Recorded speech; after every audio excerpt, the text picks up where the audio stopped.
today I've been out working on these roads, and as you can see, we got great sunshine. It's warm, it's dry. I think we've made it through the mud season. It's been a little windy. It's been really windy, which is great. I think that's helping to dry things out. But I've got the road grader out, and I've been trying to crown the road so that water can shed off of the road. So if we do get a rainstorm, which I'm sure we're going to get, that it'll help that water to run off. One of the other things I've got that I'm fighting is as I'm recrowning the road, I'm leaving a lip kind of down here at the edge of this road, and kind of like a curb. But I don't necessarily want a curb. I want that water to continue rolling out smoothly down into the ditches and out into the grass that's on either side of the road. So I'm fighting this battle against, do I grab that material which has a lot of sod in it, which might be a little great, because if I shake that sod out, it's probably got some gravel and stuff in it, but mostly that sod's just going to create a problem. I'm going to have to sweep it across the entire road, and then I end up with sod along one side. So I don't know, that's kind of what I'm up against. Right now, more than anything, is I'm just filling in potholes. I've got tons and tons of potholes and dips where water collected, and then people drove through it and it pushed the mud out. So it's kind of knock out the highs and fill in the lows and get a crown back on the road and try to start getting it as smooth as possible where we can. Now, right now I've got the driller on site, and he's drilling all of our rock, and we're going to blast here in a couple of days. I'm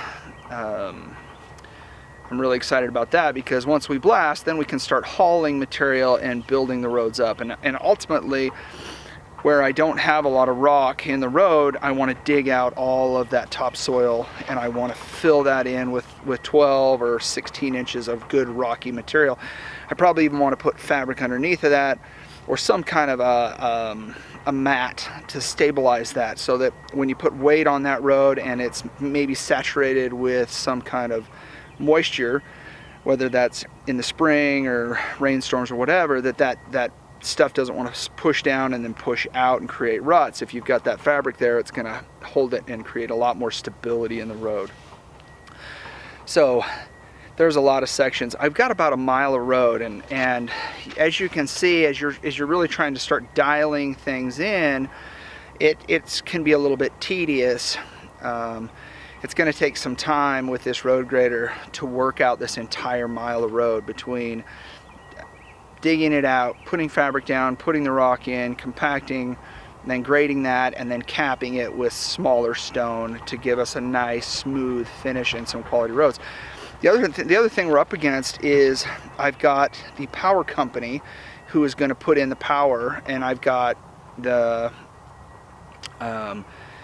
phone and the internet that's got to go in. Now, the power, they're going to plow that in, and what that means is they bring in a great big dozer with a big hook on the back, a big shank, and they plow it in, and behind that shank they're putting in a pipe, and that is how they set the conduit. So you don't have to dig a trench, put in a conduit, bury it, and then pull the cable through. These guys, in one fell swoop, will roll out these monster rolls of high density polyethylene, which is the HDPE pipe, that plastic pipe. Sometimes you see it in orange, or you see it in yellow, or you see it in black. We're going to be using that a lot on this job for conduit, whether it's some of our utilities or other things. So the power company is going to come in, and they're going to want to rip this up. They're going to need to plow down one side of the road, and then I'm going to have to go back, regrade that, fix that. So I don't want to spend too much time in fixing the road, because I know I'm going to be back here later fixing it again.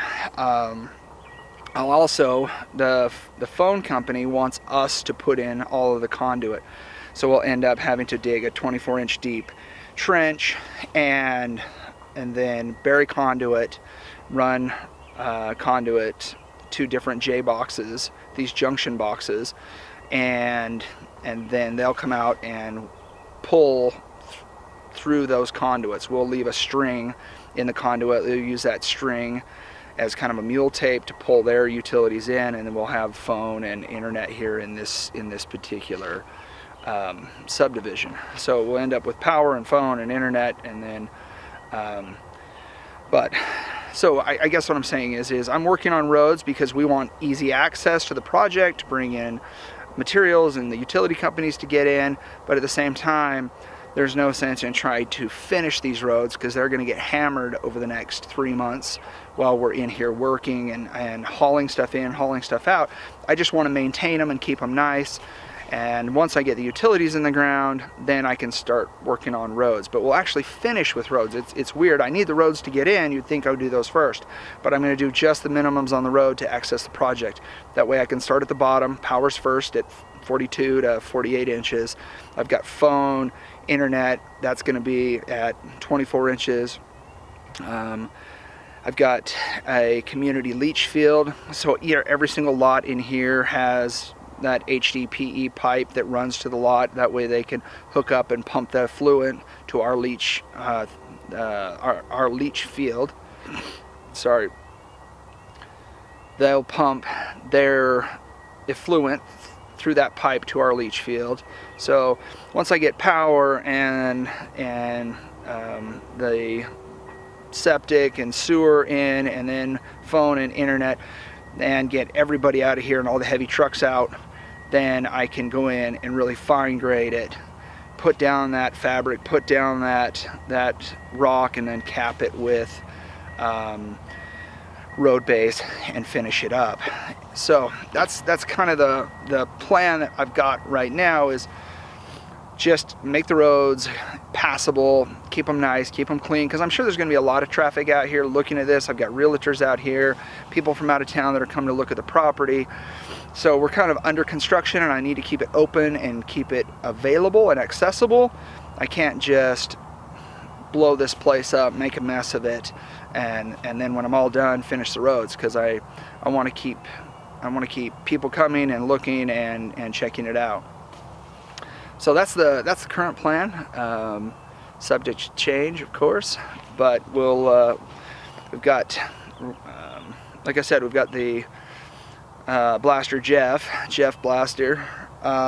He's gonna do our demo on the rock here later this week. I've got a meeting with the power companies to strategize a plan to put in the power, and I've also got right now working with the phone and internet provider, trying to figure out their specs and timelines in that whole process.